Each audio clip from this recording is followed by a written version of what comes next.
আকাশ ভেঙে মুষলধারায় বৃষ্টি পড়ছে শহরের বুকে।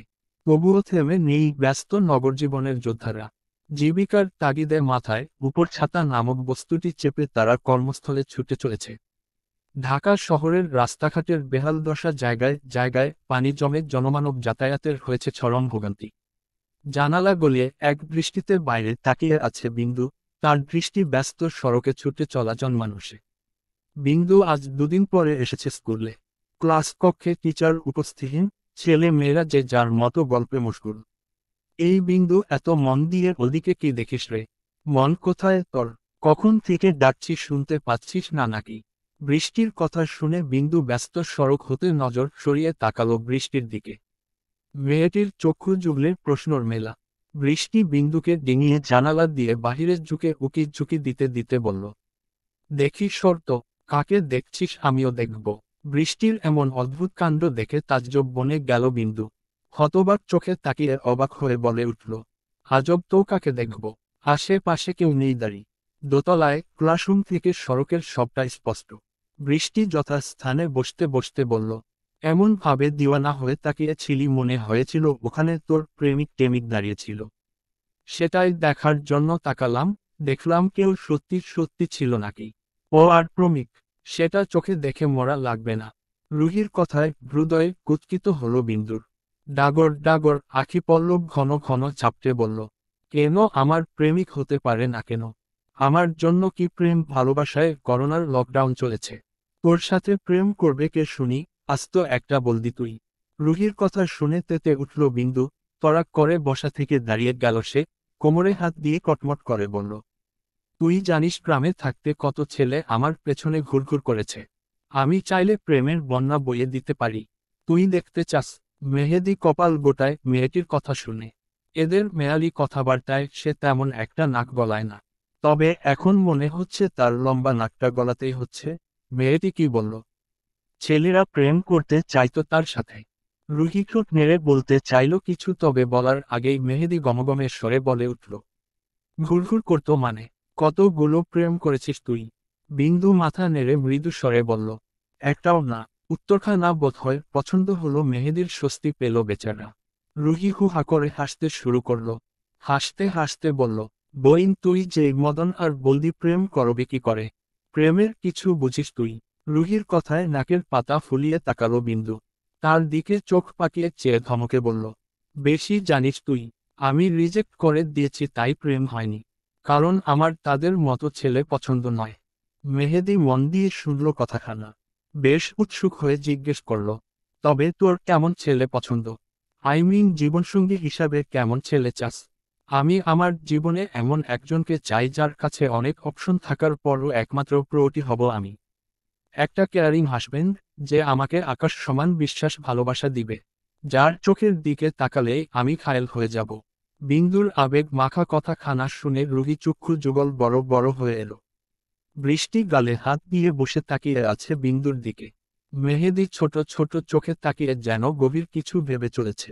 ওদেরকে নিজের দিকে ড্যাব ড্যাব করে তাকিয়ে থাকতে দেখে বিন্দু থতমত খেল।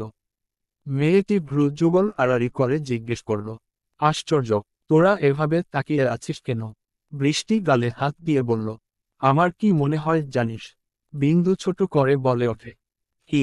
আমার কেন জানি মনে হচ্ছে তোর জীবনে একজন ভিলেন আসবে, যে তোকে তার জীবনের গণ্ডিতে বন্দি করে রাখতে চাইবে। দাদি নানিদের থেকে শুনেছি ভদ্র শান্তশিষ্ট মেয়েদের কপালে সব সময় দজ্জাল বর্জটে, যারা কথায় কথায় চড়থাপ্পড়। মিষ্টির বুলি শেষ হবার আগে ধমকে উঠল মেহেদি, তোর কুফা মুখটা অফ কর গাধি, ওটা দিয়ে অশুভ কথা ছাড়া কিছুই বের হয় না। মেহেদির ধমক খেয়ে ফাটা বেলুনের ন্যায় চুপসে গেল বৃষ্টি। যাহ বাবা, সে কি সত্যি সত্যি হবার কথা বলছে নাকি? সে যা শুনেছে সেটাই না বলেছে। রুহি বিন্দুর বাহু জড়িয়ে ধরে বলে, তোর জ্যোতিষী বিদ্যা মিথ্যা হয়ে যাবে বৃষ্টি। আমার ফুলের জন্য ভিলেন নয়, একটা রাজপুত্র আসবে দেখিস, যে আমার ফুলকে অসম্ভব ভালোবাসবে। তার মতো একজন মেয়ের ভাগ্য কি এতটা ভালো যে তার জন্য রাজপুত্র আসবে? তার জীবনে তাকে ভালোবাসার মতো কেউ আসুক, দুঃখ কুলে কেউ নেই জেনেও যে অসম্ভব রকমের ভালোবাসবে, আগলে রাখবে তাকে। এসব ভেবে এক চিলতে মুচকি হাসল বিন্দু। আর সেই হাসিটুকু অতি গোপনে কেউ একজন স্মৃতি বন্দি করে রাখল তার হৃদয়ে গহীনে। আর তখনই মেহেদীর হৃদয়ে লালিত স্বপ্নে ব্যাঘাত ঘটল ছুটির বেলের শব্দে। একে একে ছাত্রছাত্রীরা ছুটে চলে নিজ নিজ গন্তব্যে। রুহি গেটের দিকে এগিয়ে যেতে যেতে বলল, অনেকদিন ধরে ফুচকা খাওয়া হয় না, চল এক গ্যাপ মেরে আসি।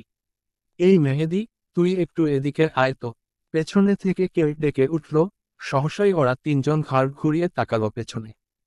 এনামুল আর রাব্বি নামের দুটো ক্লাসমেট ওদের। মেহেদী রুহিদের দিকে তাকিয়ে বলল, তোরা এগিয়ে যা, আমি আসছি। তিন রমণীর সম্মতি জানিয়ে অভিমুখে এগিয়ে চলল। মেহেদী জানে ওরা কেন ডাকল তাকে, আর এতেই যেন বিরক্ত হানা দিল তার কপালে। তবুও এগিয়ে গিয়ে দাঁড়ালো ওদের সামনে। মেহেদী কাছে গিয়ে দাঁড়াতেই রাব্বি ছেলেটা বলে ওঠে, হিরে ভাই, কতদিন ধরে ঘুরছি তোর পিছে, বললাম ওর নাম্বারটা জোগাড় করে দিতে দিলি না কেন? মেহেদী জানতো এটাই হবে, ছেলেটা কদিন ধরে ঘুরছে তার পিছে। বড্ড বিরক্ত হলো মেহেদী, বিরক্তিকর কণ্ঠে বলল, তুই জানিস বৃষ্টি আমার কি হয়? জানি ভাই, তোরা চাচাতো ভাই বোন। তার থেকেও বেশি তোরা দুজন ক্লোজ ফ্রেন্ড, তাই তো তোর কাছেই ওর ফোন নাম্বারটা চেয়েছি। তোর বোনকে আমার মনে ধরেছে, প্লিজ ওর নাম্বারটা দে। মেহেদী পুনরায় বিরক্ত কণ্ঠে বলে, প্রেম কি আমার সাথে করবি নাকি ওর সাথে? মেহেদীর কথা শুনে বেকুব বনে গেল রাব্বি। ভড়কে যাওয়া গলায় বলল, এ আবার কেমন কথা ভাই? তোর সাথে আবার প্রেম করব কিভাবে? করব তো বৃষ্টির সাথে। তাহলে তার কাছে তার ফোন নাম্বার চাস, আমার কাছে কেন চাচ্ছিস? মেহেদীর কথা শুনে রাব্বি মাথা চুলকে হাসল। লাজুক স্বরে বলল, আমার শরম লাগে ভাই, তুই একটু হেল্প করে দে প্লিজ। প্রেম করতে শরম লাগবে না? তার ফোন নাম্বার চাইতে শরম লাগে কি আজব কথাবার্তা? ওর কোনো পার্সোনাল ফোন নেই। আমি চাচির ফোন নাম্বার তোকে দিতে পারি না। যার সাথে প্রেম করবি তাকে বল, সে যদি দেয় আমার কোনো আপত্তি নেই। তবে আমি পারবো না, আসছি বাই। একটা টেবিলে গোল হয়ে বসে আছে তিন রমণী। তারা রিল্যাক্স মুডে বসে একে একে করে 9 প্লেট ফুচকা সাভার করে ফেলেছে। ঝাল ঝাল ফুচকায় যেন এক অমৃত ন্যায় তাদের কাছে। রুহি 3 নাম্বার প্লেটও খালি করে ফেলল মুহূর্তেই। ঝালে হিসাতে হিসাতে দোকানদারকে উদ্দেশ্য করে হাত ছেড়ে বলল, এই মামা আর 1 প্লেট ঝাল করে ফুচকা দেন তো। এতক্ষণ মেহেদী বিরক্তিতে চোখ মুখ কুঁচকে দাঁড়িয়ে দাঁড়িয়ে মেয়েগুলোর কাণ্ড কারখানা দেখছিল। এসব অখাদ্য কুখাদ্য মেয়েরা কি করে খায় বোঝে না সে। রুহির কথা শুনে এবার ছেলেটা দিল এক ধমক, এই তোদের পেটে গিয়েছে কি রে? তখন থেকে হাঁসের মতো গিলতেই আছিস গিলতেই আছিস। এখন উঠবি নাকি মায়ের খাবি? মেহেদী তিনটাকে 3টি ধমক দিয়ে ওখান হতে বের করে আনল। মেহেদী বিল পে করে 3টি আইসক্রিম এনে ধরিয়ে দিল ওদের হাতে। যা খেলে চিংড়ি মাছের মতো লাফালাফি করতে হয়, তা খাস কেন? বিন্দু আইসক্রিম খেতে খেতে বলল, ফুসকায় জাল না হলে মুখে স্বাদ লাগে না, তুই পুরুষ মানুষ এসব বুঝবি না। বিন্দুর কথা শুনে কপাল গোটালো মেহেদী, সামান্য ঝুঁকে বিন্দুর কানের কাছে মুখ নামিয়ে মৃদু স্বরে বলল, পুরুষ মানুষ অনেক কিছুই বোঝে যা রুহির ফুল বোঝে না। কি বুঝি না আমি? সেদিন ও বললি আমার বোঝার বয়স হয়নি, কি এমন কঠিন কথা যা তুই বুঝবি আমি বুঝব না? চোখ মুখ কুচকে জানতে চাইল বিন্দুদারি। মেহেদী সোজা হয়ে দাঁড়িয়ে বলল, সময় হোক, বড় হ বলবো কোনো একদিন।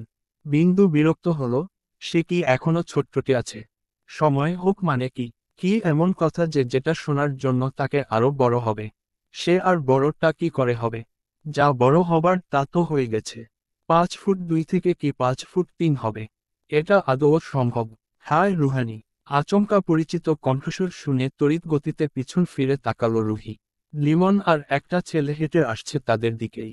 রুহির ললাটে ভাঁজ পড়ল। মনে মনে প্রশ্ন জাগল, এই ব্যাটা লেবু এখানে? লিমন এসে দাঁড়ালো রুহির থেকে কিছুটা দূরত্ব বজায় রেখে। হাস্যোজ্জ্বল মুখে বলল, কেমন আছেন মিস রুহানি? আপনি এই স্কুলে পড়েন? How amazing! আপনি এখানে? কিছুটা অবাক গলাতেই বলল রুহি। জবাবে লিমন বলল, আমি তো এই ভার্সিটিতেই পড়ি। পাশেই পাবলিক ভার্সিটি, সেটার কথাই বলল লিমন। লোকটিকে এখানেই পড়তে হলো কেন জানি ছেলেটিকে একটুও সহ্য হয় না রুহির। গায়ের পড়া ভাবটা তার বড্ড অপছন্দ। তবে আত্মীয় পরিজন দেখে বিরক্তটা প্রকাশ করল না। তাছাড়া ছেলেটি বেশ ভদ্র মনে হচ্ছে। যেহেতু ছেলেটি তার সাথে অস্বস্তিকর আচরণ করছে না, সো তার খারাপ ব্যবহার করাটা ওর সাজে না। রুহি ঠোঁট গোল করে শুধু বলল, ও আচ্ছা, মিট মাই ফ্রেন্ড সজীব। লিমন পরিচয় করিয়ে দিল তার পাশের ছেলেটার সাথে। সজীব নামের ছেলেটি হাসল, বলল, হাই গাইজ। হাই। বেশ উৎসুক হয়ে বলল বৃষ্টি, যেন ছেলেটির সাথে কথা বলার জন্য মুখিয়ে ছিল এতক্ষণ। বাকিরা চুপচাপ দাঁড়িয়ে রইল। মেহেদীর তীক্ষ্ণ দৃষ্টি সজীব নামের ছেলেটির পানে। ছেলেটি ঘুরে ফিরে শুধু বিন্দুকেই দেখছে, যেটা একটুও সহ্য করতে পারছে না মেহেদী। মনে মনে ফুঁসে উঠল মেহেদী। লিমন শুধালো, মিস রুহানি, বন্ধুদের নিয়ে চলুন কফি খেতে খেতে গল্প করি কিছুক্ষণ। রুহি না করতেই যাবে তার আগেই মেহেদী বলল, নো থ্যাঙ্কস, আমাদের তারা আছে। এই বিন্দু আয়। বিন্দু মাথা নেড়ে মেহেদীর পিছু পিছু পা বাড়ালো। বৃষ্টিও ওদের বায় বলে বিন্দুকে অনুসরণ করল। রুহি ওদের থেকে দৃষ্টি সরিয়ে তাকালো লিমনের দিকে। লোকটা তার দিকেই তাকিয়েছিল। রুহি ভদ্রতার খাতিরে জোরপূর্বক হাসল। কোমল গলায় বলল, আসছি মিস্টার লেবু, ভালো থাকবেন বাই। নিজের বুলি শেষ করেই মেয়েটি ছুটল বিন্দুর কাছে। লিমন এখনো রুহির গমন পানে তাকিয়ে আছে। চোখে মুখে তার বিস্ময়। লেবু। মেয়েটি তাকে লেবুর সমর্থন করল। লিমন ঠোঁট এলিয়ে হাসল। না, খারাপ লাগছে না নামটা। দুষ্টু মুখের মিষ্টি নাম। নিজের নামের এমন বিকৃত হতে দেখেও ভালো লাগলো তার কাছে। সজীব নামের ছেলেটি ওদের দিকে তাকিয়ে অবাক হয়ে বলল, ব্যাপারটা কি হলো রে? ছেলেটা এমন করলো কেন? বাদ দে, বন্ধু তো আই থিঙ্ক আমাদের থেকে সেভ করতে চাইছে। এই মেয়েটির কথাই বলছিলি? জিজ্ঞেস করলো সজীব। মাথা নাড়ল লিমন। ভাবি পছন্দ হয়েছে। হ্যাঁ, সাথে তার বান্ধবীকেও পছন্দ হয়েছে। সজীবের কথা শুনে ললাটে ভাঁজ পড়ল লিমনের। জানতে চেয়ে জিজ্ঞেস করল, কোনটা? হিজাব পরা মেয়েটা? আস্ত একটা মায়াবতী। ওদের মধ্যে হিজাব পরা ছিল বিন্দু। রুহির চুল ছুটি করে ওড়নাটা প্যাচ করে গলায় ঝোলানো। বৃষ্টি ও সেম সাজ। লিমন শুধালো, মেবি ওরা আপন বোন। আমি যতটুকু জানি ওরা দুজন বোন হয়। যেটা শুনেই সজীব হেসে হাইফাই করে বলল, ভাইরা ভাই হওয়ার জন্য প্রস্তুত হ। তোর শালিকে আমার হেব্বি পছন্দ হয়েছে। আকাশে শূন্য ভাসমান অবস্থায় বিমান। এই বিমান শুধু স্পেশাল ফোর্সের জন্যই নিয়োজিত। শূন্যে বিমানটি জমিন থেকে রয়েছে হাজার হাজার ফুট উপরে। প্যারাজাম্পের জন্য রেডি বিমানটি। মারিদ নিজ গতরের প্যারাসুট জ্যাকেট ঠিকঠাক করতে করতে বলল, কবে যে বিয়েটা করব আর বউকে বুকের মধ্যেখানে জড়িয়ে আকাশে উড়ব। বড্ড হতাশ কণ্ঠস্বর মারিদের। যেন বিয়েটা না করায় বড্ড আফসোস জাগল এই মুহূর্তে। একটা গুরুত্বপূর্ণ কাজের সময় এমন অযাচিত কথা বড্ড বেমানান। অর্ণ মারিদ সাদি ছাড়া রয়েছে আরও 4টে সেনা সদস্য, যাদের প্যারা কমান্ডোর জন্য প্যারা জাম্প ট্রেনিংয়ের জন্য প্রস্তুত করা হচ্ছে।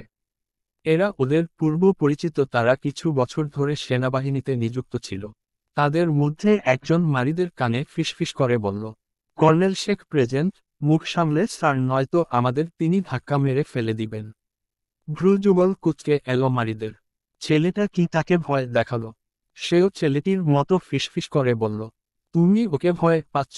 মাথা নাড়ে ছেলেটি। অসম্ভব, খুবই রাগী মানুষ সে।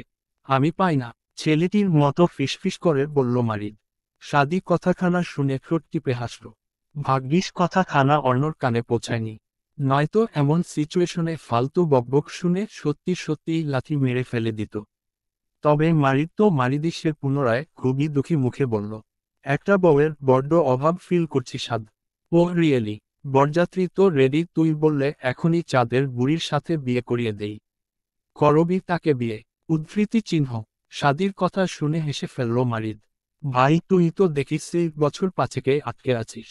তোর এই মধ্য আকাশে তোর জন্য বিয়ের কনে কোথায় পাবো? মারিদ মন খারাপের ভান করে বলে, তাই তো, হুর বউ নাই কপালে। চাঁদের বুড়ি শুধু ঠাকুরমার ঝুলিতেই সম্ভব। যদি বাস্তবে থাকতো না, তবে সত্যি সত্যিই বিয়ে করে আকাশের সংসার পাততাম। সাদি নিজের প্যারাসুট জ্যাকেট চেকিং করতে করতে বিড়বিড় করে আওড়ালো, কত শখ ছিল বউকে নিয়ে আকাশ জাম্প করব, যেই ভীতু আমার হাঁপানি রোগী। জাম্পের নাম শুনলেই তার হাঁপানি উঠে যায়। তোর কাপা কাপির জন্য শখখানা দেখি আর পূরণ হলো না রে হাঁপানি রোগী। Guys ready? অর্ণর গম্ভীর গলার স্বর শুনে সবাই নিজের পজিশন নিশ্চিত করল, এবং সকলে একত্রিত গলায় বলল, yes sir. Good, Saad you're first. অর্ণর কথায় সম্মতি দিল সাদি। Okay bro. সাদি লাফ দিতেই তার প্যারাসুট খুলে গেল। পাখির ন্যায় উড়তে থাকলো শূন্য। একে একে সবাই লাফিয়ে পড়ল। সবার শেষে বাজের ন্যায় উড়াল দিল অর্ণ। পিঠের উপর চেপে বসা প্যারাসুট খুলল সঙ্গে সঙ্গেই, এবং সে বাজ পাখির ন্যায় শূন্য উড়ে বেড়ায় দাপটের সঙ্গে। সূর্যের ঝলমলে আলো নিস্তেজ হয়ে ধরিত্রে আধার হেনেছে সে কখন। রাত আনুমানিক 10টা, 10:30 হবে হয়তো। বিন্দুরকে জানি ঘুম আসছে না। সারা বিকেল বই পড়েই কাটিয়েছে, এখন আর বই পড়তেও ইচ্ছে করছে না। কেন জানি রুহিটাও আজকে তাড়াতাড়ি ঘুমিয়ে পড়েছে। সাজ্জাদ রেজা এখনো বাসায় ফেরেনি, কি যেন একটা কাজ নিয়ে বেশ ব্যস্ত আছে ভদ্রলোক। বিন্দু গুটি গুটি পায়ে এগিয়ে গেল পুলের সাইডে। চাঁদনি রাত, আকাশটা একদম ঝলমল করছে দাঁড়ি। নক্ষত্র তার আলো ছড়িয়ে দিয়েছে ধরণী জুড়ে। পুলের কাছে যেতেই দেখল অভি পুলের পানিতে পা ডুবিয়ে বসে আছে। আজ বিকেলেই মিথিলা হেনা খান অভি এসেছে। অভিকে দেখেই দাঁড়িয়ে পড়ল বিন্দু। এখানে এখন আর বসা হবে না তার। মনটা খারাপ হয়ে গেল মুহূর্তেই। ভেবেছিল এখানে বসলে একটু রিফ্রেশ লাগতো মনটা ধ্যাত। মেয়েটি পিছন ঘুরে চলে যাবার জন্য পা বাড়াতেই ডাকল অভি।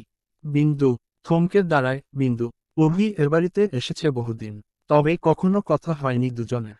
সেও অভিকে এড়িয়ে চলেছে, অভিও তার মতো করে চলেছে। বিন্দুর ভাবনার মধ্যেই অভি পুনরায় সুথাল। এদিকে আসুন বিন্দু। বিন্দু দ্বিধা দ্বন্দ্বে জড়িয়ে পড়ল। যাবে কি যাবে না ঠিক বুঝে উঠতে পারছে না। অভিকে এতদিনে যতটুকু দেখেছে অসম্ভব ভালো মানুষ সে। মিথিলা হেনা খানের একদম বিপরীত। আপনি কি অস্বস্তি বোধ করছেন বিন্দু? তবে চলে যান। বিন্দু কি ভাবে যেন পিলপিল পায়ে এগিয়ে গেল। অভির থেকে দূরত্ব বজায় রেখে দাঁড়ালো। অভি বোধহয় খুশি হলো বিন্দুর কাজে। অভির দৃষ্টি পুলের দিকে সেথায় তাকিয়ে বলল, বসুন বিন্দু। বিন্দু সত্যি সত্যি বসল দাঁড়ি। চুড়ি সালোয়ার দরুন সালোয়ার ভিজিয়ে পা ডুবিয়ে দিল পুলের পানিতে। অভি তাকালো মেয়েটির দিকে, স্নিগ্ধ মায়াবী মুখ। মায়াবী চোখে এক দৃষ্টিতে তাকিয়ে আছে পুলের স্বচ্ছ পানিতে। অভি পুনরায় বলে ওঠে, আপনার কাছে রাত কেমন লাগে বিন্দু? বিন্দু পানি নাড়াচাড়া করতে করতেই মৃদু স্বরে বলল, খুব ভালো লাগে। আপনার?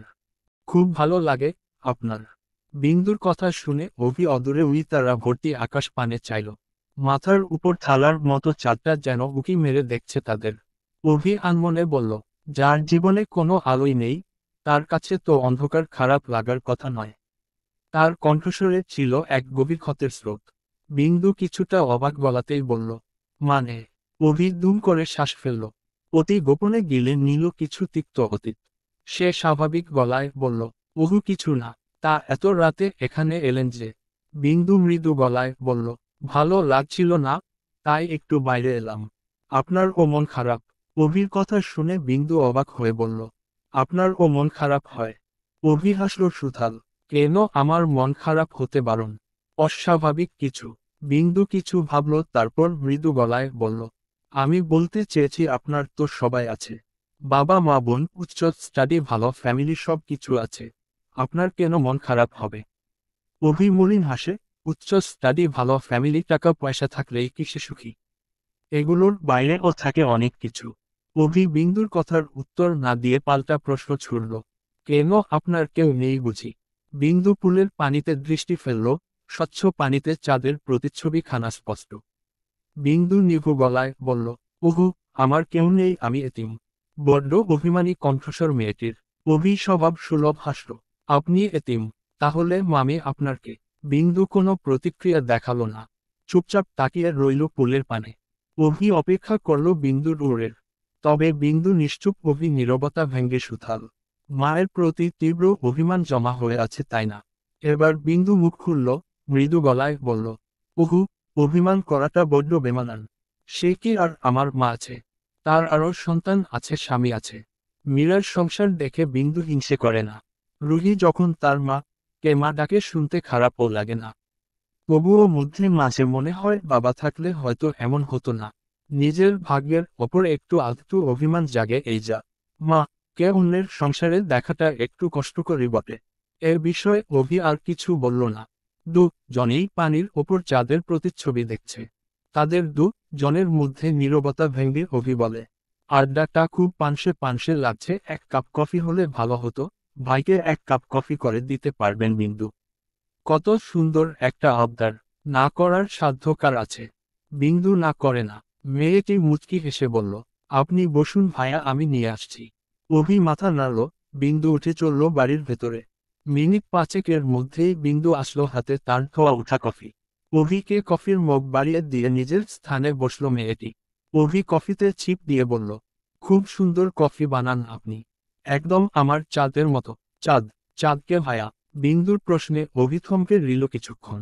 বেশ কিছুক্ষণ পরে থমথমে গলায় ছোট্ট করে বলল, আমার স্ত্রী। আপনি বিবাহিত? বেশ অবাক হলো বিন্দু। অভির হৃদয় কুঁচকে বিন্দুর পানে তাকিয়ে বলল, কেন আমি বিয়ে করতে পারি না? আমার জন্য কি বিয়ে নিষিদ্ধ? আমতা আমতা বিন্দু, মিনমিনে গলায় সুথাল, হব। আসলে আপনি তো উনার ছোট তাই আর কি। উনি কে? কপাল কুঁচকে জিজ্ঞেস করল অভি। বিন্দু আমতা আমতা করে ফের বলল, হব। অর্ণ ভায়া। অভি শুনল, কোনো কিছু বলল না। বলতে ইচ্ছে করল না বোধ হয়। সে কফি খাওয়ায় মনোযোগী হলো। বিন্দুর খুব জানতে ইচ্ছে করল অভির বউয়ের কথা জানার। জিজ্ঞেস করবে না করবে না করেও বলল, আপনার স্ত্রী এখন কোথায় ভায়া? আপনারা এসেছেন তাকে কেন নিয়ে এলেন না? তাকে কি করে আনবো বিন্দু? সে তো আমাকে ছেড়ে অনেক দূরে চলে গেছে। অভির কথা শুনে ললাটে ভাঁজ পড়ল মেয়েটির। জানতে চেয়ে পুনরায় জিজ্ঞেস করল সে, সে কোথায় গেছে ভায়া? অভি আনমনে আকাশের পানে চাইল। কাপা হাত উঁচিয়ে ইশারা করল চাঁদে। বিড়বিড় করে আওড়ালো, সে লুকোচুরি খেলে আমার সাথে, সে আকাশের চাঁদ হয়ে দেখছে আমার। শুধু আমি দেখতে পারি না। বিন্দু অবাক হলো অভিকে দেখে। বিন্দু স্পষ্ট দেখল অভির দুচোখ বেয়ে গড়িয়ে পড়া 2 ফোঁটা অশ্রু। বিস্মিত চোখে তাকিয়ে রইল বিন্দু। হাস্যোজ্জ্বল মুখশ্রীর এই পুরুষটির মধ্যেও কষ্ট আছে। মেয়েটির হৃদয় গভীর থেকে ওর আসলো, আছেই তো, নয়তো তার চোখে পানি কেন? কিন্তু তার স্ত্রী চাঁদে কি করে চট করে বুঝল না মেয়েটা? অভির কথার কোনো আগাগোড়া পেল না সে। অভি নিজের চোখের জলটুকু অতি গোপনে মুছে ফেলল। কফি এতক্ষণে জমে বরফ। অভি ঠান্ডা কফির মগ বাড়িয়ে দিল বিন্দুর দিকে, গম্ভীর গলায় বলল, এটা নিয়ে ভেতরে যান বিন্দু, রাত অনেক হয়েছে, গিয়ে ঘুমান। বিন্দু বিনা বাক্যে মগ নিয়ে পা বাড়ায় বাড়ির সম্মুখে। আর অভি একমনে আকাশের পানেই তাকিয়ে, যেন অদূরে ওই চাঁদের মাঝে কেউ লুকিয়ে আছে, যার সাথে তার গভীর সম্পর্ক। মাগরিবের সালাত আদায় করে বিন্দু আর রুহি পড়তে বসেছে। তারা এখনও একই রুমেই থাকে। যদিও বিন্দু অন্য রুমে শিফট হতে চেয়েছিল, তবে বাদ সাধল রুহি। তার একটাই কথা, এতদিন একসাথে থেকে আমার অভ্যাস খারাপ করে দিয়েছিস। এখন আর একা আমার ভালো লাগবে না, তাই তোকে এখানেই থাকতে হবে। বিন্দুও মেনে নিয়েছে সেই কথা। প্রায় ঘন্টা খানেক পড়ল দুজন। একনাগাড়ে এতক্ষণ পড়া রুহির ধাঁচে নেই। সে বড্ড বিরক্ত হয়ে তার হাতের বইটা ঠাস করে টেবিলে ওপরে রাখল। হাতে মাথা চেপে ধরে বলল, এই বালের পড়া আবিষ্কার করেছে কোন হারামজাদায়? সেই হারামজাদা ব্যাটাকে পাইলে ওর পাছায় আমি উষ্ঠা মারতাম। উফফ, পড়তে পড়তে জীবনটা আমার তেজপাতা হওয়ার দশা। বিন্দু এতক্ষণ ওর দিকেই তাকিয়েছিল। মেয়েটির হাবভাব দেখছিল। সে রুহির কথা শুনে ভেঙচি কেটে ব্যঙ্গ করে বলল, নাচতে না জানলে উঠান বাঁকা। বল, তোর গোবর ঠাসা মাথায় পড়া ঢোকে না? যত দোষ পড়া ঘোষ। হা হা। বিন্দুর কথা শেষ হতেই ধরাম করে তার পিঠে কিল বসিয়ে দিল রুহি। কপাট রাগ দেখিয়ে বলল, বড় বোনকে ইনস্টল করে কথা বলিস বেয়াদব। বাল ছাল পড়তে পড়তে মাথা ধরেছে, যা গিয়ে করা করে 1 কাপ চা করে নিয়ে আয় আমার জন্য। বিন্দু নিজের পিঠে হাত বুলাতে বুলাতে কটমট করে বলল, মারলি কেন বজ্জাতি বেডি? পারবো না, যার খেতে ইচ্ছে করছে সে যেন নিজে করে এনে খায়। তড়িৎ গতিতে পাল্টে যায় রুহি। সে আদুরে গলায় বলল, তুই না আমার লক্ষ্মী বনুটা, আমার মনয়াটিয়া, যা না 1 কাপ চা নিয়ে আয়। নাটক কম করো প্রিয়, আমি পারবো না। মানে নয় আকার ননা। বিন্দু নাকচ করার সঙ্গে সঙ্গেই মেয়েটিকে ঝাপটে ধরল রুহি। ঠাস করে একখানা চুমু খেল বিন্দুর মসৃণ গালদয়ে। নাককে গলায় বলল, তুই আমার কলিজার হাড্ডি বুড্ডি, তুই আমার জানের গিলা। যা না বনু, বোনের জন্য এটুকু করবি না বল? বিন্দু মুখ ভেঙচি কাটল। রুহিকে নিজের থেকে ছাড়াতে ছাড়াতে টেনে টেনে বলল, আহা রুহি, কি সুন্দর অভিনয় জানে রে। অভিনয়ের জন্য আমার রুহি জান সেরা রে। বিন্দু ভেঙচি কেটে চলে গেল। রুহি খিলখিল করে হাসতে লাগল। এই মেয়েটি আসার পর তার লাইফস্টাইল চেঞ্জ হয়ে গেছে। এখন আর এক মুহূর্তের জন্য নিজেকে একা লাগে না। বিন্দু বেরিয়ে যাবার কিছুক্ষণ পরে সাজ্জাদ রেজা আসলো মেয়ের রুমের দরজার সামনে। দরজায় টোকা দিয়ে ডাকলো মেয়েকে, রুহি আসবো মামনি? হ্যাঁ পাপা এসো। দরজা ঠেলে ভেতরে প্রবেশ করল সাজ্জাদ রেজা। তার হাতের মুঠোয় থাকা ফোনটি মেয়ের দিকে বাড়িয়ে দিয়ে বলল, এই নাও, ভাই কথা বলবে। অর্ণব কথা বলবে শুনেও রুহি ফোন নিল না। কেমন শক্ত গলায় বলল, নিয়ে যাও পাপা, এই মুহূর্তে আমি কারোর সাথে কথা বলতে ইন্টারেস্ট নই। রুহির ব্যবহারে সাজ্জাদ রেজা অবাক হলো না মোটেও। অর্ণ চলে যাবার পর থেকে এখনো পর্যন্ত তার সাথে কথা বলেনি রুহি। রাগে অভিমানে ভাইয়ের সাথে কথা বলা বন্ধ করে দিয়েছে। সাজ্জাদ রেজা হাসলেন মেয়ের অভিমান দেখে। মেয়েটি বিন্দুকে কতটা ভালোবাসে সেটা তারা ইতোমধ্যে বহু ক্ষেত্রে প্রমাণ পেয়েছে। যেই মেয়ের ভাই একদিন ফোন না দিলে ফুলে ফেপে ডোল হয়ে থাকত, সেই মেয়েটি আজ 1 মাস ধরে ভাইয়ের সাথে কথা বলে না। কতটা অভিমান করলে এমনটা করা যায়? সাজ্জাদ রেজা মেয়ের মাথায় হাত বুলিয়ে রুহির হাতে ফোন ধরিয়ে দিতে দিতে শুধালেন, এখনো রাগ করে আছো? ভাইকে তো পাপা বকে দিয়েছে মামনি। নাও ভাইয়ের সাথে কথা বলে নিজেদের মান অভিমান শেষ করো। ভাই ওয়েট করছে লাইনে। সাজ্জাদ রেজা চলে গেল। রুহি কোনো বাক্য ছাড়াই কানে চেপে ধরে ফোনখানা। নিস্তেজ নিস্তব্ধ কামরায় প্রবাহিত হলো ফোনের ওপাশে থাকা অর্ণর গম্ভীর স্বর। ভাইয়ের সাথে কথা বলবে না রুহানি? ছলছল করে ওঠে মেয়েটির চক্ষু যুগল। বড্ড অভিমানী কণ্ঠে বলল, তোমার সাথে আমার কোনো কথা নেই ভাই, তুমি আমার ফুলকে কষ্ট দিয়েছ। অর্ণ রুহির কথার কোনো জবাব দিল না। শুধু পুনরায় সেই গম্ভীর কণ্ঠে সুথাল, ল্যাপটপের ভিডিও কলে কানেক্ট হও, দেখব তোমায়। রুহি কথা বাড়ায়নি, ভাইয়ের কথা শুনে এগিয়ে গেল ল্যাপটপের কাছে। মুখে যত যাই বলুক ভাইকে সে অসম্ভব ভালোবাসে। কড়া লিকার আর আদা দিয়ে 2 কাপ চা বানিয়ে রুমের দিকে চলল বিন্দু। এখানে এসে আবার একটু আটকে গিয়েছিল। রাতের খাবার দাবার একা একা করছিল ঝুমা, একটুখানি হাতে হাত মিলিয়ে এগিয়ে দিল কিছুটা। সিঁড়ি দিয়ে ফোন স্কেল করতে করতে নামছে মিথিলা। বিন্দুকে আসতে দেখে মনে মনে শয়তানি হাসি দিল। বহুদিন পরে মেয়েটিকে বাগে পেয়েছে, ছেড়ে দেয় কি করে? বহুদিন ধরে সুযোগ খুঁজছে আগাছা মেয়েটিকে একটা শাস্তি দেবার জন্য। মনে মনে ক্রু হাসল মিথিলা। যেই না বিন্দু সিঁড়ি বেয়ে উপরে উঠতে যাবে অমনি মেয়েটিকে ধাক্কা মারল মিথিলা। এমন ভাব ধরল মনে হচ্ছে অ্যাক্সিডেন্টালি বিন্দুর সাথে ধাক্কা খেয়েছে সে। ধাক্কা লাগার সঙ্গে সঙ্গেই বিন্দু চিৎকার দিয়ে উঠল। হাতের 2টো কাপের চা তার বুকের উপর আর হাতের ওপর পড়ল। বাহিরে তীব্র বৃষ্টির তাণ্ডব, তাই হয়তো কেউ শুনতে পায়নি মেয়েটির করুণ সুরের আর্তনাদ। মিথিলা নিজের কাজে সফল হয়ে বেশ প্রাউড ফিল করছে। ঝলসে যায় বিন্দুর হাত, তরপায় সে। মিথিলা মুখে মিথ্যা অনুশোচনা ঝুলিয়ে মিথ্যা অভিনয় করে বারবার সরি বলছে। বারবার বলে, সরি বিন্দু, আমি সত্যিই দুঃখিত, আমি ইচ্ছে করে করেনি। কিভাবে যে পিছলে। আর কিছু শুনল না বিন্দু। ছুট লাগালো রুমের দিকে। সোজা দৌড়ে গেল ওয়াশরুমে। বালতির পানিতে হাত চুবিয়ে রাখল, বুকে ছিটিয়ে পানি দিল। কিছুটা ঠান্ডা ঠান্ডা অনুভব হলেও জ্বালানি কমল না বিন্দুমাত্র। হয়তো ফুসকা পড়ে যাবে এখনই। বিন্দু রুমে এসে খাটে বসে পাগলের মতো ফু দিচ্ছে হাতে, কামিজের গলা উঁচিয়ে ধরে অনাবর্ত ফু ইয়ে যাচ্ছে। চোখ ফেটে গড়িয়ে পড়ছে অবিরাম অশ্রুবিন্দু। কবজি পর্যন্ত জামার হাতা দরুন কাপড় পোড়া স্থানে হেঁটে বসে জ্বালানি বাড়িয়ে দিচ্ছে। রুহি অর্ণকে লাইনে রেখেই ছুটে গেছে বেকুনিতে। বিন্দু আর সেই সুখপাখি কিনে এনেছে কিছুদিন আগে, বৃষ্টির পানি থেকে তাদের সেফে রাখতে গেছে।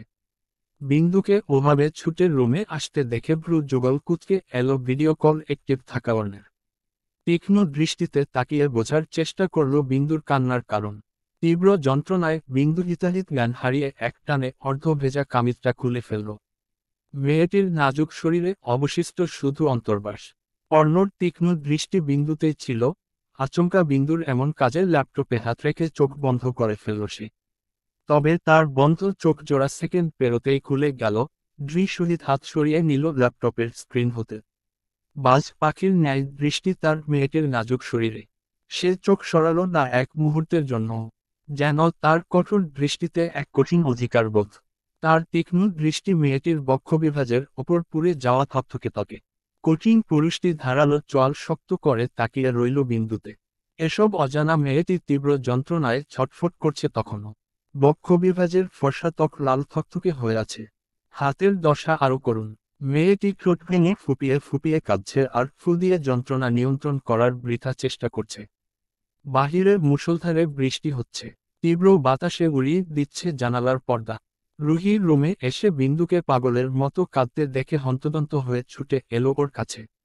বিন্দুর শরীরের অবস্থা দেখে সে আঁতকে উঠল। কথা না বাড়িয়ে ঝটপট ফার্স্ট এইড বক্স বের করে আনল। বিন্দুর এই বীভৎস দৃশ্য দেখে মেয়েটি নিজেও ভুলে গেল অর্ণর কথা। ঠিক তখনই দরজা খুলে হন্তদন্ত হয়ে ছুটে এলো ঝুমা। সে দেখেছে বিন্দুর গায়ে চাপড়তে হাতে করে নিয়ে এসেছে বরফের টুকরো। রুহি বিন্দুর গায়ে শুধু একটা ওড়না আড়াআড়ি করে দিয়ে দিল। ঝুমা আর রুহি বরফগুলো আস্তে ধীরে লাগিয়ে দিচ্ছে পোড়া স্থানে। ইতিমধ্যে ছোট্ট ছোট্ট ফোস্কা পড়ে গেছে। তারপর পোড়া স্থানে বান লাগিয়ে দিল রুহি।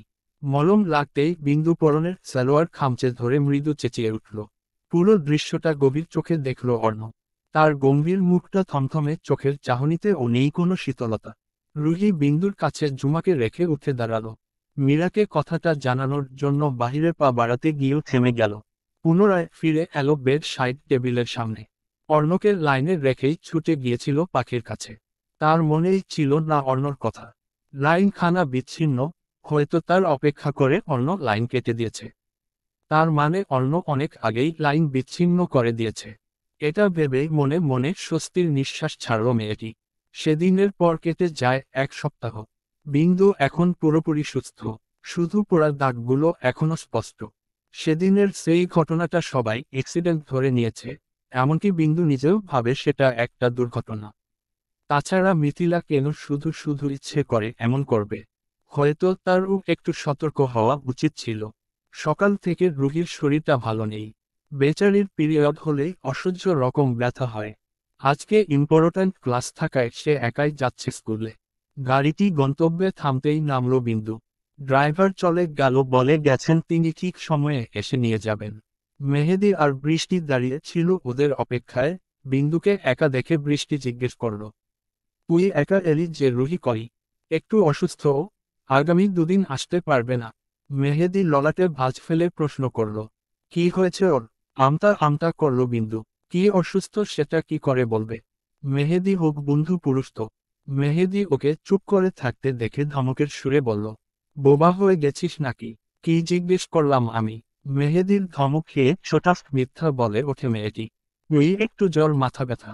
আচ্ছা ক্লাসে চল, ছুটির পরে ওকে দেখে আসবনি। মেহেদীর কথা শুনে বিন্দু ক্লাসের দিকে পা বাড়িয়ে বলল, অতটাও অসুস্থ নয়, তাই দেখতেও যেতে হবে না। বিন্দু আর বৃষ্টি কি যেন চোখে চোখে বলল। বৃষ্টি বুঝে মাথা নাড়িয়ে চুপ করে গেল। মেহেদী একবার বিন্দুর দিকে তাকালো আর একবার বৃষ্টির দিকে তাকালো। তারপর মাথা চুলকে মুচকি হাসল। মেয়েগুলো বোকা নাকি এরা তাকে বোকা বানাচ্ছে? ছেলেরা এসব বোঝে না এমন নয়, ছেলেরাও এগুলো বোঝে, এবং স্বাভাবিক চোখেই দেখে। পিরিয়ড কোনো রোগ নয়, এটা একটা নারীর পূর্ণতা, নারীর অহংকার। তপ্ত দুপুর, সূর্য মামা ঠিক মাথার উপরে দাঁড়িয়ে। তীব্র রোদের প্রখরতা যেন পুড়িয়ে দিতে চাইছে ভুবনটাকে। মাথার উপর রোদ নিয়ে গেটের সামনে দাঁড়িয়ে আছে বিন্দু। এখনো ড্রাইভার এসে পৌঁছায়নি। বলেছিল ছুটির আগেই চলে আসবে, অথচ ছুটে হলো 10 মিনিট, এখনো তার দেখা নেই। পাশেই বৃষ্টি আর মেহেদী দাঁড়িয়ে আছে। নিজের সাথে ওদের ও খাম্বার মতো দাঁড়িয়ে থাকতে দেখে বিন্দু কিছুটা বিরক্ত হয়ে বলল, তোরা শুধু শুধু দাঁড়িয়ে আছিস কেন? আগে তোকে গাড়িতে তুলে দিয়ে তারপর আমরা যাব। মেহেদীর কথা শুনে ললাটে ভাঁজ পড়ল বিন্দুর। আমি কি ছোট্ট খুকি যে হারিয়ে যাব? দেখছিস কি মেঘ করেছে? বাড়ির ড্রাইভার এখনই এসে পড়বে, তোরা যা। শেষে তোরাই ভিজবি, আমি না। মেহেদী ওকে ছেড়ে যেতে চাইল না। বিন্দু ধমকে ধামকে পাঠিয়ে দিল। গেটের সামনে মেয়েটি আরো 2 মিনিট দাঁড়িয়ে রইল। না, ড্রাইভার আসার কোনো নাম গন্ধই নেই। বিন্দু রাস্তার পাশ ধরে সামনে এগিয়ে চলল। পুরো রোড ফাঁকা, একটা রিক্সা পেলেও চলে যাওয়া যেত। পিলপিল পা হেঁটে যেতে লাগলো মেয়েটা। আচমকাই একটি কালো গাড়ি মেয়েটির গা ঘেঁষে ব্রেক কষে। আকস্মিক এমন কাজে চমকায় ভরকায় বিন্দু। গাড়ি হতে নেমে এলো 2টো মুখোশধারী লোক। বিন্দু কিছু বুঝে ওঠার আগেই তারা কিছু একটা চেপে ধরল মেয়েটির মুখের সাথে। মুখের অপর বস্তু থেকে কোনো স্মেল বিন্দুর নাসারন্ধ্রে পৌঁছাতেই বিন্দু ঢলে পড়ল। লোক দুটো তড়িঘড়ি করে অচেতন বিন্দুতে গাড়িতে তুলে তীব্র গতিতে ছুটে চলল অভিমুখে। কাঠফাটা দুপুর, জনমানবহীন সড়কে কারোর চোখে পড়ল না। একটা জলজ্যান্ত বিভৎস দৃশ্য। দিনে দুপুরে একটি আস্ত মানুষ কায়ের করে ফেলল, অথচ কেউ টেরও পেল না। শহর থেকে কিছুটা দূরে ঘন জঙ্গলের মধ্যে ভাঙাচোরা একটি পুরাতন বিল্ডিং। নির্জন নিস্তব্ধতায় বনের পশু পাখির ডাক গায়ে শিউরে ওঠার জোগাড়। একটি কাঠের তৈরি চেয়ারে অচেতন অবস্থায় হেলিয়ে পড়ে আছে বিন্দু। তার নাজুক হাতখানা পেছনে মুড়িয়ে শক্ত দড়ি দ্বারা বাঁধা। অচেতন বিন্দুর সম্মুখে দাঁড়িয়ে আছে 40-45 বছরের এক পুরুষ। তার জোহরি নেত্র বিন্দুর সর্বাঙ্গে। বিন্দুকে আগাগোড়া পর্যবেক্ষণ করে ক্রুহাস্র সে, তারপর হাতে থাকা স্মার্টফোন খানা নিয়ে সুন্দর করে একটা ছবি তুলল বিন্দুর। ফটর ফটর করে কিছু একটা লিখল বিন্দুর তোলা ছবির নিচে, এবং সেটা সেন্ড করে দিল কোনো কাঙ্ক্ষিত হোয়াটসঅ্যাপে। পাশেই দাঁড়িয়ে থাকা দুটো মুখোশধারী পুরুষ, যারা কিছুক্ষণ আগে বিন্দুকে কিডন্যাপ করে তুলে এনেছে। সামনে দাঁড়িয়ে থাকা বসা লোকটা তাদের উদ্দেশ্য করে বলল, কঠোর নিরাপত্তা ব্যবস্থা করো, ওকে বিশ্বাস নেই আমার। খুবই বিচক্ষণ মস্তিষ্কের মানুষও। আমি কোনো রিস্ক নিতে চাই না। ক্লিয়ার। মুখোশধারী লোক দুটো তড়িঘড়ি করে স্পষ্ট গলায় বলল, নো টেনশন স্যার, বাইরে 50 জনেরও বেশি আমাদের লোক কঠোর নিরাপত্তায় নিয়োজিত। ও কিছুতেই বেঁচে ফিরতে পারবে না আজ। খুবই দৃঢ় কণ্ঠস্বর তাদের। বিপরীত সাইডে লোকটা যেন তবুও অনিশ্চয়তার ভুগছে।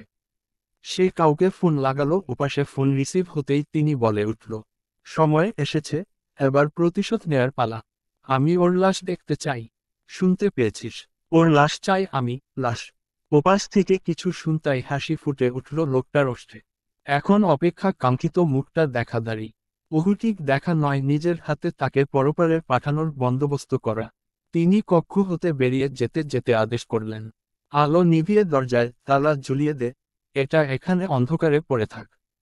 অচেতন বিন্দুর হঠাৎ করেই চোখের পাপড়ি কাঁপল, হয়তো হুঁশে আসতেছে মেয়েটি। চোখ খুলতে গিয়েও আধবোজা নেত্রমণি দুম করে বন্ধ হয়ে এলো। মাথা ঝিমঝিম করছে, তার চোখের সামনে সবকিছু অন্ধকার ঠেকল। সে ঠিক বুঝে উঠতে পারছে না ঠিক কোথায় আছে, কি করছে। হাত পা নাড়াতে গিয়ে চমকালো বিন্দু, নিজেকে কোনো শক্ত বাঁধনে বাধা আবিষ্কার করল। মস্তিষ্ক সক্রিয় হতে সময় লাগে মেয়েটির। সে তো গাড়ির জন্য রাস্তা দিয়ে হাঁটছিল, তারপর একটা গাড়ি এলো, দুটো মুখোশধারী লোক নেমে এসে তার মুখে কি যেন একটা চেপে ধরল। তারপর তারপর আর কিছুই মনে পড়ছে না তার। নিজের সাথে ঘটে যাওয়া ঘটনা মনে পড়তেই ফট করে চক্ষুযুগল খুলে ফেলল বিন্দু। চোখ খুলতেই পুনরায় চমকালো মেয়েটি। ঘুটঘুটে অন্ধকার কোথায় আছে কিছুই ঠাহর করতে পারল না। অন্ধকার বড্ড ভয় পায় মেয়েটি। ছোটার জন্য ছটফট করতে লাগলো বিন্দু। তীব্র আতঙ্কে চোখ খিচে চেঁচিয়ে উঠল সে, কেউ আছেন? এখানে কেউ আছেন? প্লিজ আমাকে হেল্প করুন, বের করুন আমাকে। বিন্দুর নিজের কণ্ঠস্বর দেয়াল ঘেঁষে নিজের কর্ণেই ফিরে এলো। চারদিকে যেন শব্দের অস্তিত্ব পর্যন্ত হারিয়ে গেছে দাঁড়ি। থমকায় বিন্দু, তার শ্বাস যেন আটকে গেল কণ্ঠনালীতে। নিস্তব্ধ কামরায় শ্বাসরোধ পরিস্থিতি, এই মুহূর্তে তার কি করা উচিত ঠিক বুঝতে পারছে না সে। তাকে কেন এখানে এভাবে বেঁধে রাখা হয়েছে? আর কারাই বা করছে, কেন করছে? হাজার হাজার প্রশ্ন মেয়েটির মাথায় কিলবিল করতে লাগলো। অন্ধকার কক্ষে নিজেই নিজেকে দেখা দায় দাঁড়ি। এখন রাত নাকি দিন কিছুই বোঝে যাচ্ছে না। অম্বরে তলিয়ে থাকা বন্ধ কামরায় বিন্দুর নিঃশ্বাস নিতে কষ্ট হচ্ছে। ভয়ে প্যানিক করতে শুরু করলো মেয়েটি। ডুকরে কেঁদে উঠল বিন্দু, আমাকে এখন থেকে বের করুন কেউ প্লিজ। কেউ শুনছেন? না, কোথায়ও কোনো সাড়া শব্দ নেই। কোনো মানুষের অস্তিত্বই নেই যেন। নির্জন নিস্তব্ধতায় শুধু দূর থেকে ভেসে আসছে বন্য প্রাণীর ডাক। বিন্দু থমকায়, কোথায় আছে সে? কোনো জঙ্গলে। উদ্বিগ্ন হয়ে এদিক ওদিক তাকাচ্ছে বিন্দু, চোখের সামনে সবকিছু অস্পষ্ট। কিছুই বোঝা যাচ্ছে না। মেয়েটির সমস্ত কাহিন হয়ে আসছে, আতঙ্কে থরথরিয়ে কাঁপছে গোটা নাজুক তনুময়। অস্থির হয়ে পড়ে মেয়েটি চিৎকার করে বলে, কে আছেন? এখানে কেন নিয়ে এসেছেন আমাকে? আলো জ্বলান দয়া করে, আমি নিঃশ্বাস নিতে পারছি না। কেউ শুনছেন? আমাকে মুক্ত করুন প্লিজ। কান্নার দাপটে শ্বাস আটকে এলো বিন্দুর। পানির তৃষ্ণায় কাতর সে। খিদের জ্বালায় পেটের মধ্যে ব্যথা শুরু হয়েছে। বিন্দু অবাক হলো, এই না সকালে খেলো। কতক্ষণ ধরে এখানে আছে সে? অন্ধকারের ফোবিয়া আছে বিন্দুর। ভয়ে প্যানিক করতে করতে চিৎকার করে ডাকল, কিন্তু কোথাও কেউ নেই। এতে যেন বিন্দু আরো প্যানিক হলো। গা শিউরে উঠল মেয়েটির। চক্ষুদয়ে নিভু নিভু হয়ে এলো বিন্দুর। জোরে জোরে নিঃশ্বাস নিতে লাগল সে। শক্ত বাঁধন থেকে মুক্তি পাওয়ার জন্য ছোটাছুটি করতে করতে এক পর্যায়ে শক্তি ফুরিয়ে নিস্তেজ হয়ে পড়ে। বড্ড অসহায় লাগছে নিজেকে, কেউই কি নেই তাকে বাঁচাবে? এতটা অভাগী সে কেন হলো? তৃষ্ণার্ত ঠোঁট শুকিয়ে কাঠ হয়ে এলো বিন্দুর। যেন এক ফোঁটা পানির অভাবে বোধহয় মরে যাবে সে। মেয়েটি কাঁদতে কাঁদতে বিড়বিড় করে আওড়ালো, রুহি তোর ফুলের রানী মরে যাচ্ছে, কোথায় তোরা, প্লিজ আমাকে বাঁচিয়ে নে। মৌ, মা, পানি।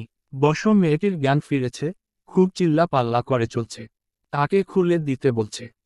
লোকটি নিজের বরাদ্দ কামরায় বসে সিগারেট ফুঁকছিল। মুখোশধারী দুর্বৃত্তর কথা শুনে উঠে দাঁড়ালো দাঁড়ি এবং এগিয়ে চলল বিন্দুকে রাখা কামরায় দাঁড়ি। দরজায় তালা ঝুলিয়ে রাখা লোকটি ইশারা করতেই পাশে দাঁড়িয়ে থাকা ছেলেটি দরজার তালা খুলে দিল। দরজা খোলার ক্যাচ ক্যাচ আওয়াজ শুনে বিন্দু দরজার সম্মুখে তাকালো। আচমকা তীব্র আলোর রশ্মি চোখে পড়তেই চোখ খিচে ফেলে মেয়েটি। ক্লান্ত চোখজোড়া ফের মেলে চাইল। পুরুষালী অবয়ব দাঁড়িয়ে যায়, চেহারা অস্পষ্ট। মরুভূমির ন্যায় শুকিয়ে যাওয়া কাপা কাপা গলায় বলল বিন্দু, পানি, দয়া করে আমাকে একটু পানি দাও। দিনকেও ঠিক কতক্ষণ ধরে এখানে পড়ে আছে জানা নেই বিন্দুর দাড়ি। এখন এক ফোঁটা পানি না পেলে মরে যাবে সে। লোকটি ইশারা করতেই মুখোশধারী এক গ্লাস পানি এগিয়ে দিল তার দিকে। লোকটি গ্লাস হাতে নিয়ে বলল, লাইট অন। আদেশ ছুড়ার কিছু সেকেন্ডের মধ্যেই উজ্জ্বল আলোয় আলোকিত হয়ে গেল কামরা। আচমকা তীব্র রশ্মি চোখে পড়তেই চোখ খিচে বন্ধ ফেলে বিন্দু। লোকটি তীক্ষ্ণ নজরে তাকালেন বিন্দুর পানে। বিন্দু টিপ টিপ করে ক্লান্ত চোখজোড়া মেলে চাইল। সামনে দাঁড়িয়ে থাকা পুরুষটির দৃষ্টি দেখে বিন্দু গুটিয়ে নিল নিজেকে। লোকটি কেমন লোভাতুর দৃষ্টিতে তাকিয়ে আছে বিন্দুর দিকে। লোকটি দৃষ্টি দেখে অন্তর আত্মা কেঁপে উঠল বিন্দুর। আল্লাহর কাছে প্রার্থনা করল নিজের ইজ্জত হেফাজতের জন্য। বিন্দুর ক্লান্ত চোখজোড়ার ভয় স্পষ্ট। মেয়েটিকে ভয় পেতে দেখে হাসল লোভাতুর দৃষ্টিতে তাকিয়ে বলল, পানি খাবে? এই নাও। বিন্দু আর চোখে একবার চাইল পানির দিকে। পানি দেখে তৃষ্ণা যেন বেড়ে দ্বিগুণ হয়ে গেছে। তবুও মেয়েটি পানি নিল না। কেবল কাপা কাপা আতঙ্কিত গলায় বলল, আপনারা কারা? কেন আমাকে বন্দি করে রেখেছেন? আগে পানি খাও, পরে বলছি। দ্বিধা দ্বন্দ্বে জড়িয়ে পড়ল বিন্দু। পানি নিল না। যদি পানিতে কিছু মিলিয়ে আনে। মন বারণ করলেও তৃষ্ণার্ত কলিজা শুনল না। পেছনে বাধা হাত নাড়াচাড়া করতে শুরু করল। লোকটা তির্যক হাসি দিয়ে বলল, সরি, তোমার তো হাত বাঁধা। কি করে খাবে বলতো? নো প্রবলেম, হা করো, আমি খাইয়ে দিচ্ছি। বলতে বলতেই লোকটা হাত উঁচিয়ে পানির গ্লাসটা বিন্দুর মুখ বরাবর উপরে তুলে ধরল। বিন্দু কাতর চোখে তাকিয়ে রইল গ্লাসের পানে। লোকটা গ্লাস থাকা হাতটি আলগা করে দিল। মুহূর্তেই ঠাস করে শব্দ করে ফ্লোরে আছড়ে পড়ল কাচের গ্লাসটি। থমকায় বিন্দু হতবাক হয়ে তাকিয়ে রইল মেঝেতে লুটিয়ে পড়া পানির দিকে। চোখ ফেটে গড়িয়ে পড়ছে জলপ্রপাতের ন্যায় অশুকনা। লোকটা বোধহয় মজা পেল বিন্দুর চোখের জল দেখে। সে ঝংকার তুলে হাসতে শুরু করল। তার হাসি নিস্তব্ধ কামরায় বড্ড বিদ্ঘুটে লাগলো বিন্দুর কাছে। লোকটা এগিয়ে এসে দাঁড়ালো বিন্দুর কাছে। তর্জনী ছুঁয়ে দিল মেয়েটির চক্ষুযুগল হতে গড়িয়ে পড়া পানি ফোটায়। ঘৃণায় ছোট্ট শরীর খানা খিং খিং করে উঠল বিন্দুর। মুখ ঘুরিয়ে নিল অনপাশে। লোকটা বিন্দুর কাণ্ড দেখে মজা পেয়ে শব্দ করে হেসে ফেলল। ঠিক তখনই একজন লোক এসে কিছু বলতেই লোকটা সোজা হয়ে দাঁড়ালো। বুট জুতোয় খট খট আওয়াজ তুলে কেউ এসে রুমে প্রবেশ করল। যাকে দেখেই হাসল welcome, welcome lieutenant colonel Sheikh Nafil Arna.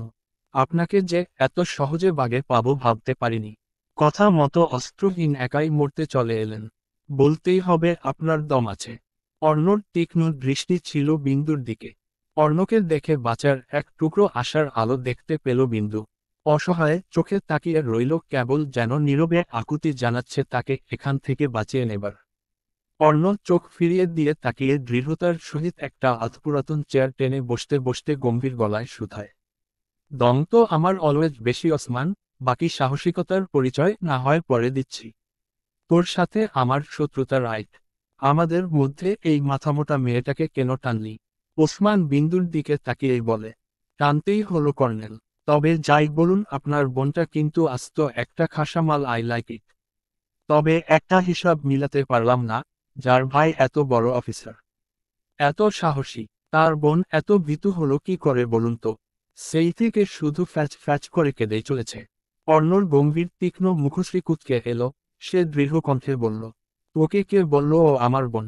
Osman ভীষণ অবাক হয়ে বলে, ও তোর বোন নয়। বিন্দু করুণ চোখে তাকিয়ে আছে অর্ণর পানে। মেয়েটি চক্ষু হতে নীরবে ঝরে চলেছে এক নিশ্চুপ বৃষ্টি। অর্ণ তীক্ষ্ণ দৃষ্টিতে একপল চাইল মেয়েটির দিকে। নির্লিপ্ততার দৃঢ় স্পষ্ট কণ্ঠে সুথাল, না। বিন্দুর চক্ষুদয়ে জলপ্রপাতের দ্বারা বৃদ্ধি পেল। ক্লান্ত নয়নে জমে উঠেল এক অজানা অভিমানদারী। বিন্দু জানে এই অভিমানের কোনো দাম নেই, এক অযাচিত অভিমান। সামনে বসা কঠিন পুরুষটি তাকে কখনো বোন বলে মানেনি, কিন্তু এই মুহূর্তে দাঁড়িয়ে তাকে অস্বীকার করায় বেশ কষ্ট পেল বিন্দু। অর্ণর তীক্ষ্ণ দৃষ্টিতে এড়ালো না বিন্দুর অভিমানী নেত্র। বিন্দু অর্ণর বোন নয়, এটা শুনে প্রথমে আকাশ ভেঙে পড়েছিল ওসমানের মগজে। পরমুহূর্তে খিটখিট করে হেসে উঠল ওসমান। তোর কি মনে হয় আমি এতটাই কাঁচা খেলোয়াড়? না জেনে শুনে তোর সাথে খেলতে নেমেছি। তোর সাথে খেলতে যাব কোন দুঃখে? খেলব তো বউয়ের সাথে অ্যাডাল্ট গেম। অর্ণর হেয়ালি পুনায় কিঞ্চিত হরকায় ওসমান। তার জানামতে শেখ নফিল অর্ণ একজন তুখুর বিচক্ষণ লেফটেন্যান্ট কর্নেল, এ ধরনের হেয়ালিপূর্ণ কথাবার্তা সে আশা করেনি। এই মুহূর্তে দাঁড়িয়ে অর্ণ এতটা শান্ত কিভাবে বুঝতে পারছে না সে। তিনি বন্দুক বের করতে করতে বলল, তোর মনে হচ্ছে না তুই একটু বেশি সাহস দেখাচ্ছিস? আমার ডেরায় এসে আমার সাথেই ঠাট্টা করছিস? তুই জানিস তোর জন্য কি অপেক্ষা করছে? মরণের ভয় নেই না? অর্ণ আয়েশি ভঙ্গিতে পায়ের উপর পা তুলে বসতে বসতে ব্যঙ্গমাত্রিক গলায় বলে, তুই মারবি আমায়? অর্ণর কথায় তেতে উঠল ওসমান। বেশি স্মার্ট সাজতেন আসবি না কর্নেল। অনেক ক্ষতি করছিস আমার। আমার ছোট ভাইকে খুন করছিস। তোর চোখের সামনে তোর আদরের বোনকে আমি নিজের হাতে খুন করব। শুধু চেয়েছে দেখবি তুই কিছু করতে পারবি না। তারপর তোর রক্ত দিয়ে আমি গোসল করব। তবেই আমি শান্তি পাবো, তার আগে নয়। তুই আমার রক্ত দিয়ে গোসল করতে চাস? তোর বাসায় এত পানির অভাব। দিন ধরে গোসল করিস না তুই? অর্ণ! চিৎকার করে উঠল ওসমান। অর্ণর এই নির্লিপ্ততা ভাব সে কিছুতেই সহ্য করতে পারছে না। তার শরীরের রক্তকণিকা যেন টগবগ করছে। অর্ণ তখনও নির্লিপ্ততা ভঙ্গিতে বসে দাঁড়িয়ে। সে কানে কনিষ্ঠা আঙ্গুল দ্বারা কান পরিষ্কার করার ভঙ্গিতে শুধায়। ষাঁড়ের মতো চিল্লায়, কি বোঝাতে চাস আমি কানে কালা? ব্যাস ধৈর্যের বাঁধ ভেঙে গেল ওসমানের। সে বন্দুকের নল ফেঁসে ধরে বিন্দুর মাথায় রাগে গোজগজ করতে করতে বলল, বেশি সাহস তোর না? দেখি তোর সাহসের নমুনা। দেই মেরে এটাকে। অর্ণ মুখখানা থমথমে গম্ভীর, সে নির্জীব গলায় সুথাল, সুটহিম। বিন্দু চমকায় থমকায় দাঁড়ি। কিঞ্চিত অবাক হলো ওসমান। এতটা স্বাভাবিক গলায় কেউ বোনকে কিভাবে মারতে বলতে পারে? ওসমান হাসল। সে তো এটাই চায়, অর্ণর ধ্বংস। বোনকে চোখের সামনে মরতে দেখে কিভাবে স্বাভাবিক থাকে সেও দেখবে। তিনি পিস্তল লোড করে নিয়ে পুনরায় বিন্দুর মাথায় ঠেকিয়ে ধরল। ডুকরে কেঁদে ওঠে বিন্দু। আগে থেকেই আতঙ্কে থাকা বিন্দু এবার থরথরিয়ে কাঁপতে লাগল। মন বলছে সে মরে যাক। তার মৃত্যুতে কারো জীবন থেমে থাকবে না। তার মতো একটা অবহেলিত বস্তু বেঁচে থেকে শুধুমাত্র অন্যের বোঝা তার থেকে মরে যাওয়াই ভালো। কিন্তু মরণ কি এতই সোজা? বিন্দু বাঁচতে চায়। বন্দুকের ফিঙ্গার ট্রিগারে প্রেস করে ওসমান দাঁড়ি। বিন্দু চোখ খিচে শব্দ করে কেঁদে চেঁচিয়ে উঠল, আমি বাঁচতে চাই ভাইয়া। আমাকে প্লিজ বাঁচান। আপনার কসম আমাকে বাঁচান। একটুখানি বেঁচে থাকার আশায় ভেঙ্গুর গলায় আকুতি জানালো অর্ণ নামক কঠিন পুরুষটির কাছে। বিন্দুর করুণ আর্জি শুনল কি অর্ণ। সে বাজের ন্যায় দৃষ্টিতে তাকিয়ে আছে ওসমানের দিকে। ওসমান বিন্দুর দিকে ঝুঁকে মেয়েটির কাঁধের সাথে নাক ঘষে নিচ থেকে উপরে উঠতে লাগল। ঘৃণায় বিন্দু শব্দ করে কেঁদে ফেলল। মেয়েটির এই তুলতুলে দেখানার স্বাদ নেওয়ার বড্ড ইচ্ছে ছিল, কিন্তু এই মুহূর্তে তার মাথায় খুনের নেশা চেপেছে। ওসমান কাম ডাউন করতে শুরু করল, 1 2 3 বলার সাথে সাথেই পরাপর একাধিক গুলির নির্মম শব্দধ্বনি তুলল। চার দেয়ালে প্রতিফলিত হল বিন্দুর চিৎকারের। আস্তে করে ঢলে পড়ল বিন্দু। হন্তদন্ত হয়ে ছুটে এল সাদি কক্ষের ভেতরের দৃশ্য দেখে থমকে গেল। ওসমানের মৃতদেহ পড়ে আছে বিন্দুর পায়ের কাছে। ওসমানের মৃতদেহ দেখে আঁতকে উঠল সাদি। ওসমানের দুটো চোখে গুলি, কপাল বরাবর গুলি। একটি গুলি ওসমানের ডান হাতে এবং দুটি গুলি ওসমানের বুক বরাবর। এই যেন এক নৃশংসকাণ্ড। কতটা রাগ ঝেড়েছে ওসমানের ওপর, তা তার মৃতদেহ দেখে আন্দাজ করা যাচ্ছে। অচেতন বিন্দু বাঁধা অবস্থায় হেলে পড়ে আছে একপাশে। ওসমানের রক্তে ভিজে যাচ্ছে মেঝে। কক্ষে চোখ বুলিয়ে সাদি হতবাক হয়ে বলল, এটা তুই কি করলি অর্ণ? ওর নামে কোনো এনকাউন্টার নেই? ওর থেকে জবানবন্দি নেয়ার কথা ছিল আমাদের। এটা কি করলি তুই? এর সাথে কারা কারা জড়িত কি করে বের করবি এবার? ওকে মারলি কেন তুই? ও আমার কলিজায় হাত বাড়িয়েছে, মরতে তো ওকে হতোই। ওসমানের মৃতদেহের দিকে তীক্ষ্ণ দৃষ্টিতে তাকিয়ে চিবিয়ে চিবিয়ে একরোখা জবাব দিল অর্ণব। সাদি অবাক হয়ে বলে, কি বলছিস এসব? অর্ণব বিন্দুর হাতে পায়ের বাঁধন খুলতে খুলতে গম্ভীর থমথমে গলায় বলল, নাথিং, এদিকটা সামলে নে, বাকিটা আমি দেখে নেব। দীর্ঘ সময় শক্ত বাঁধনে বাঁধা থাকায় বিন্দুর মোলায়েম নাজুক হাতখানা রক্তাক্ত হয়ে গেছে। অর্ণব প্রগাঢ় দৃষ্টিতে তাকালো, চোয়াল শক্ত করে শূন্য তুলে নিল মেয়েটির ছোট্ট শরীরখানা। সাদি হতভম্ব হয়ে দাঁড়িয়ে তাকিয়ে রইল অর্ণর গমন পানে। ওসমানের মৃতদেহের দিকে তাকিয়ে দীর্ঘশ্বাস ফেলে সে। বেচারা মারতে এসে নিজেই লাশ হয়ে লুটিয়ে পড়ে আছে। শেখ পরিবারে নেমেছে শোকের ছায়া। মীরা অলরেডি দুইবার জ্ঞান হারিয়েছেন। রুহি নিজের রুমের বেডে শুয়ে আছে, চোখ মুখ ফুলে ঢল হয়ে আছে মেয়েটির। সাজ্জাদ রেজা অস্থির হয়ে লিভিং রুমের পায়াচারি করতে করতে বারবার কাউকে ফোন দিচ্ছে দাঁড়ি। মেয়ের চিন্তায় পাগল ভদ্রলোক। বিন্দু স্কুলে গিয়েছে সকালে, এখন বাজে রাত 10টা। 10 ঘন্টা যাবৎ মেয়ে নিখোঁজ। ইতিমধ্যে পুলিশ প্রশাসন সবখানে ইনফর্ম করা হয়ে গেছে। সাজ্জাদ রেজা আইনের শাসক, দরুন প্রশাসন বেশ গুরুত্বের সঙ্গে দিয়ে নেমেছে। তবুও তারা এখনো পর্যন্ত কোনো সুরাহা পায়নি। তারা যেন কোনো ক্লুই খুঁজে পাচ্ছে না। একটা জলজ্যান্ত মেয়ে দিনের দুপুরে উধাও হয়ে গেল, অথচ একটি কাকপক্ষীও দেখতে পায়নি। হেনা খান সেই দুপুর থেকেই দেখে আসছে এদের ড্রামা। হ্যাঁ, তার কাছে এসব ড্রামাই লাগছে। একটা বাইরের মেয়ের জন্য তাই ভাইয়ের এত অস্থিরতা সে কিছুতেই মেনে নিতে পারছে না। রুহির কান্নাকাটি তো আরও দেখতে পারে না। সারাদিন খালি ফুল ফুল করে আদিক্ষেতা তার আর সহ্য হয় না। মিথিলা বসে বসে আসপেল চিবাচ্ছে। বিন্দু উধাও হওয়ায় তার ভালোই হয়েছে। বিন্দু নামক মেয়েটি তার গায়ের কাটা।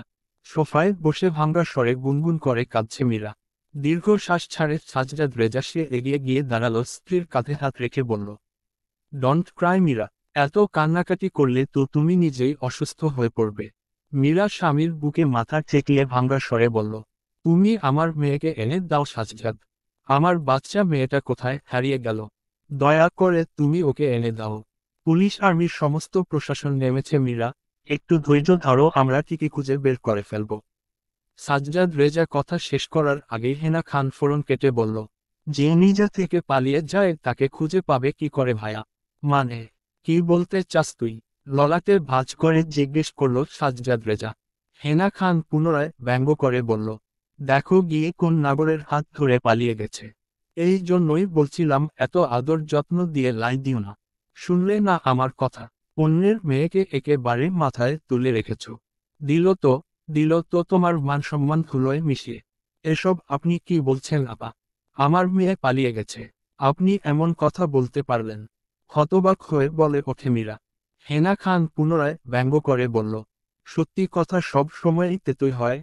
তোমার মেয়ে দেখলে মনে হয় ভাজা মাছটাও উল্টে খেতে জানে না। অথচ দেখো শহরের বাতাস গায়ে লাগতেই নাগর জুটিয়ে ফেলল। আর শুনতে পারল না মীরা। চেঁচিয়ে উঠে বলল, আল্লাহর ওয়াস্তে চুপ করুন আপা। আমার মেয়ে এমন নয়। মিথ্যা অপবাদ দেয়া বন্ধ করুন। হেনা খান আরও কিছু বলার জন্য প্রস্তুত হল।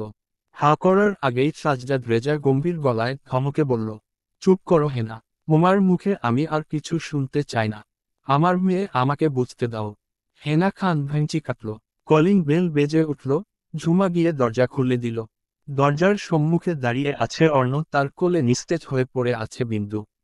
মীরা হন্তদন্ত হয়ে ছুটে গেল মেয়ের কাছে।